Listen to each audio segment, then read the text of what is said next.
Porque sem Deus, nós não somos Nada. nada. Verdade. Nós somos apenas pó lançado ao vento, espalha, a gente não vê mais nada disso. Verdade.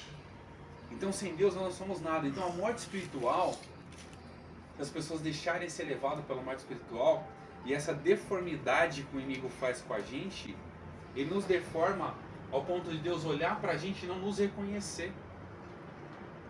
E a gente pode até falar, mas como Deus não nos reconhece? E faz recordar um texto que vai chegar um momento dentro da tal profecia que fala que as pessoas vão chegar lá, vão falar, Senhor, em teu nome eu profetizei, em teu nome eu expulsei demônios, em teu nome eu fiz sinais, prodígios e maravilhas. O que ele vai falar? Apartai-vos de mim que eu não vos conheço.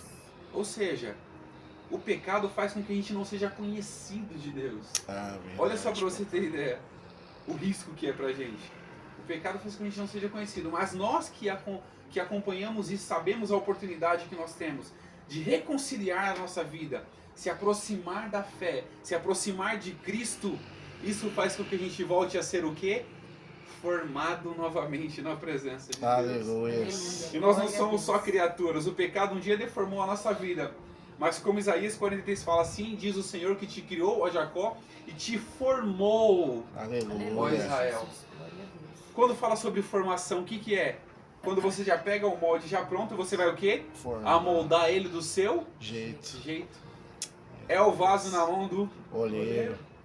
É o vaso na mão do olheiro. O vaso, chegado o momento, ele caiu e se quebrou. Que coleiro pegou? Falou, eu preciso moldar ele. Mas o olheiro não vai moldar do jeito que a gente quer, ele vai moldar do próprio jeito dele. É verdade.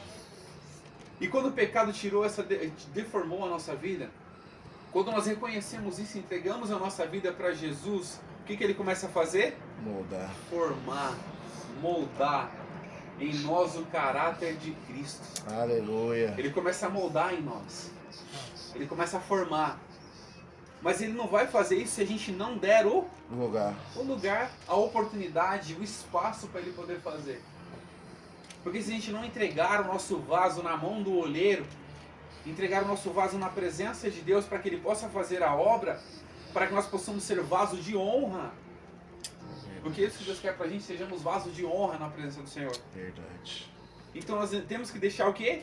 Que ele forme em nós o caráter de Cristo. Aleluia. Que ele forme em nós tudo que ele precisa fazer. Senhor, a minha vida é tua, faz de mim aquilo que o Senhor bem entender, aquilo que o Senhor quer fazer. Forme em mim aquilo que o Senhor deseja de mim. Porque nós sabemos que todos os passos que nós damos, se nós não tivermos direcionamento, nós vamos cair no buraco.